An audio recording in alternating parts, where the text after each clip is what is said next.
Hello and welcome back for another watch review with me, Tim from Watch Out. Today I'm going to be talking about the Skmei 1628. Stay tuned.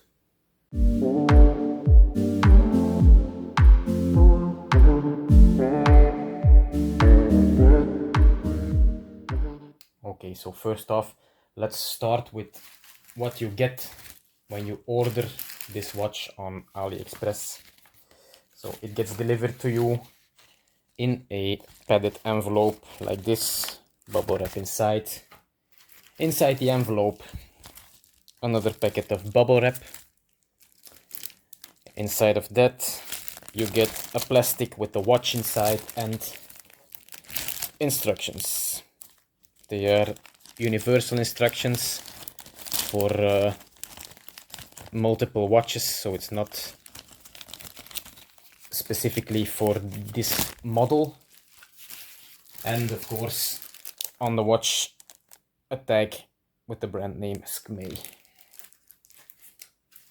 Now for the watch dimensions. It's stated to be 44 millimeters in width, the case, so let's just measure it ourselves. Guard to guard, we have 44. Case thickness of 14. And I measure 13. So it's 13 thickness. The bandwidth is 25 at the lug, all the way down to 19 at the clasp. The lug to lug,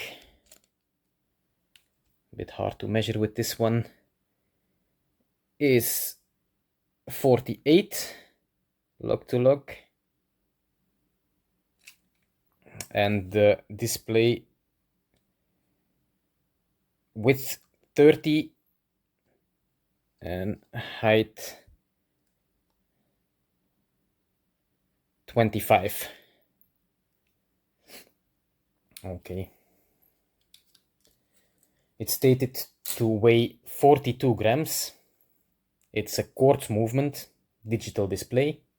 Case material is ABS and PU. The crystal is resin. The band is PU. Stainless steel clasp. Stainless steel back cover with some indications. And it's stated to be water resistant up to 50 meters or 5 atmospheres. The functions include dual time, chronometer, alarm, date, LED light, 12 and 24-hour indication, and a countdown timer. And this one has a negative display. This is the negative display model. Let's look at the light. It does have a nice light.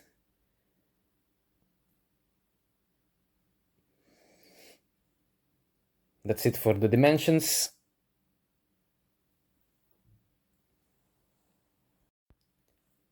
Now I'm going to talk about the positive and the negative features of this watch and some things that separate it from the watch it homages, the G-Shock DW 5600. So some of the negative features are that the strap, the band, feels flimsy. It feels very soft. It's very pliable. No doubt it's durable, but it doesn't feel like it. So that's one thing. The other thing is legibility. So right now it's very legible, but if you compare it to the G-Shock, one of my colleagues owns the G-Shock DW 5600, and that's day and night difference. This one is very legible if you look at it in the right angle, once you are in a wrong angle, it's hardly legible. So, but I never once couldn't read the time after turning it into the right angle, or in the wrong angle but with the light. So what I like about it is that it has a decent light. It has all those features. I really needed a watch to go on holiday that has an alarm to wake up in time. So, and it has a nice loud alarm. That's something I really like about it. And I already wore it about 7 times and doesn't seem to have any signs of being worn already. Looks brand new. So although it has a resin crystal, haven't scratched it yet. It does attract a lot of dust, the resin.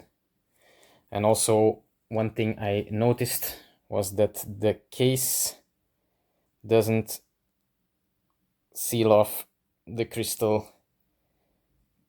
There is a gap and it gathers a bit of dust. So I'll have to see how that goes. And that's it for the good and bad features about this watch. First off, the buttons. This is the mode button.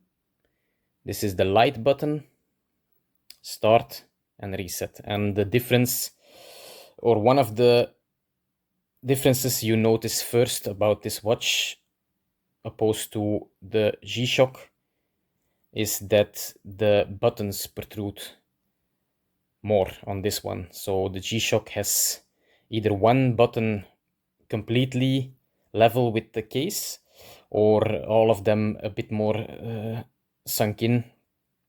So that's one of the first things you notice as a difference.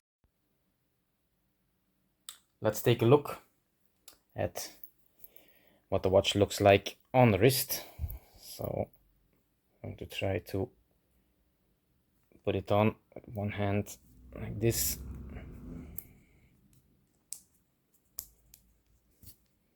There we go. This is what the watch looks like on my wrist. It's actually a small watch. I do like it.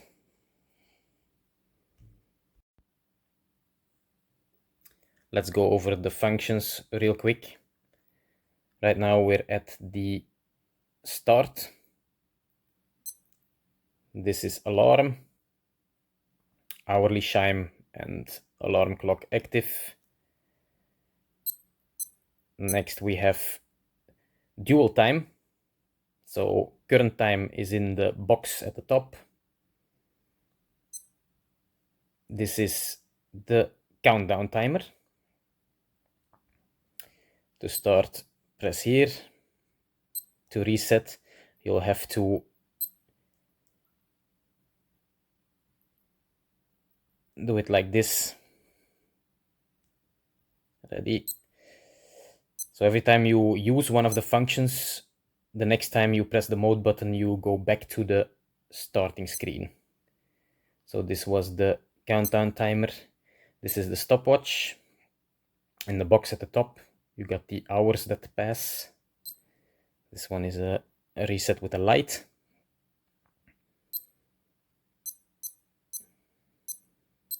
And as you can hear, it indicates when you're back at the start.